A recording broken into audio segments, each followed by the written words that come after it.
జర్మనీలో మనకి ఎడ్యుకేషన్ ఫ్రీగా ఉంటుందని, అంటే ఫ్రీ ఎడ్యుకేషన్ ప్రొవైడ్ చేస్తున్నారు అని ఇండియన్స్కి. Is it true? స్టూడెంట్ యొక్క ప్రొఫైల్ మేజర్గా ఫైనాన్షియల్ స్టెబిలిటీ ఎందుకు? వాళ్ళ మినిమం రిక్వైర్మెంట్కి జాబ్ దగ్గర can get easy way. Free ఎడ్యుకేషన్కి వెళ్తున్నారు కదా, అది ఎంతవరకు వస్తుందని ఆ టైంలో based on student profile. Changes ఎందుకు ఇచ్చారంటారు?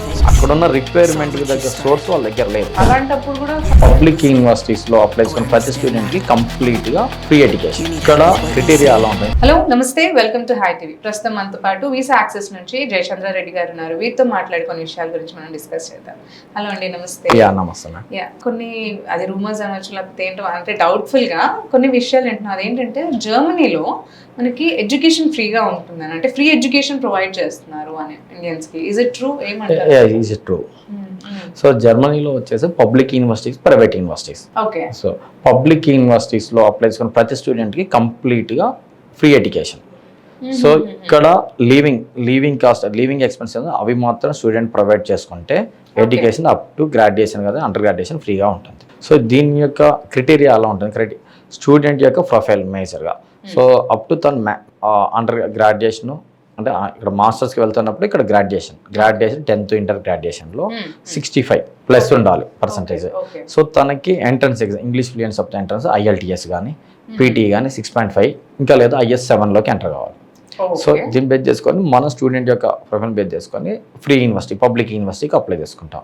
So once public universities apply చేసుకున్న తర్వాత యూనివర్సిటీ ఎన్రోల్మెంట్ యాక్సెప్ట్ చేస్తే సో అడ్మిషన్ అనేది రిలీజ్ అవుతుంది. వన్స్ అడ్మిషన్ రిలీజ్ అయిపోయిన తర్వాత స్టూడెంట్కి అక్కడున్న జర్మన్ గవర్నమెంట్ అంటే అక్కడున్న ఇమిగ్రేషన్ టీమ్ స్టూడెంట్కి ఒక బ్లాక్డ్ అకౌంట్ అని ఇస్తుంది. ఈ బ్లాక్డ్ అకౌంట్లో అప్ టు స్టూడెంట్కి లివింగ్ ఎక్స్పెన్సెస్ ఎంతవరకు ఉందో అక్కడ ఇస్తారు. అడ్మిషన్లో ఇంతవరకు పే చేయండి. సో ఆ బ్లాక్డ్ అకౌంట్లో స్టూడెంట్ తన యొక్క లివింగ్ ఎక్స్పెన్సెస్ కోసం అవసరమయ్యే అమౌంట్ ఏదో అందులో డిపాజిట్ చేసేసుకోవాలి.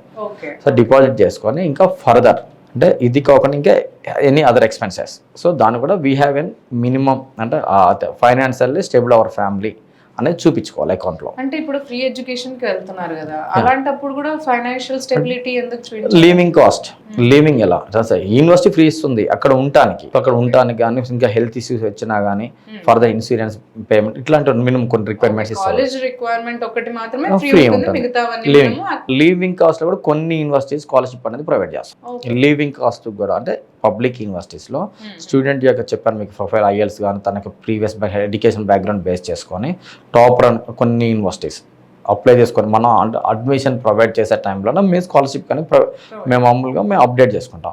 సో యూనివర్సిటీ యాక్సెప్ట్ చేస్తే తన యొక్క లివింగ్ కాస్ట్ కూడా యూనివర్సిటీ స్కాలర్షిప్ అనేది ప్రొవైడ్ చేస్తుంది. అంటే కంప్లీట్ ఎడ్యుకేషన్తో పాటు లివింగ్ కాస్ట్ కూడా స్కాలర్షిప్ ఇస్తుంది.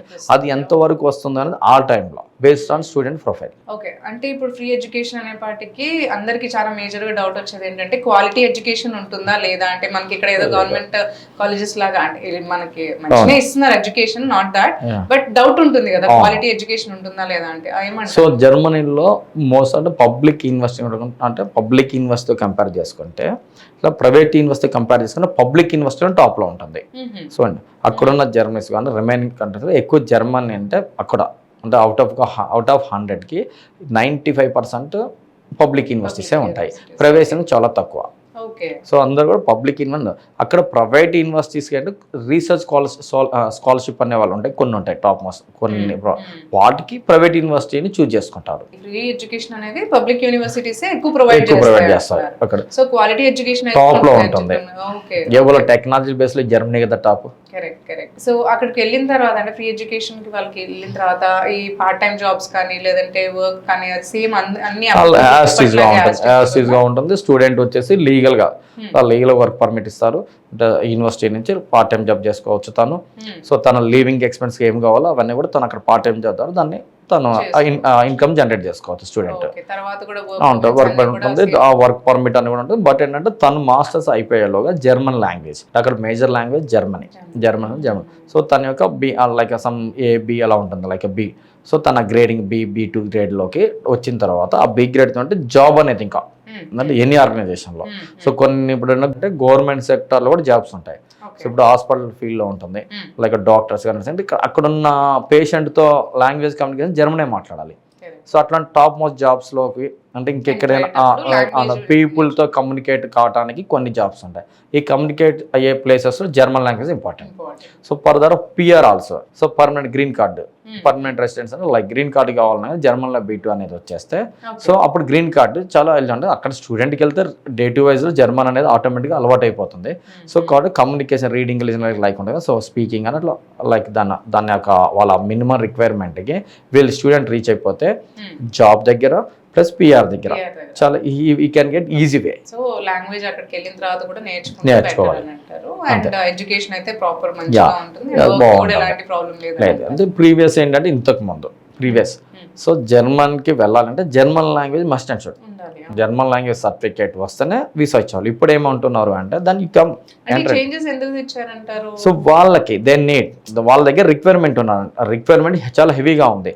అక్కడున్న పీపుల్ అక్కడున్న రిక్వైర్మెంట్కి దగ్గర సోర్స్ వాళ్ళ దగ్గర లేదు అక్కడున్న. సో దానివల్ల ఏమిటి ఇక్కడ ఇండియన్కి అంటే ఒక్క నాట్ ఓన్లీ ఇండియన్, దాని అన్ని కంట్రీలు కూడా వాళ్ళు ఓకే ప్లీజ్ వెల్కమ్ చేస్తున్నారు.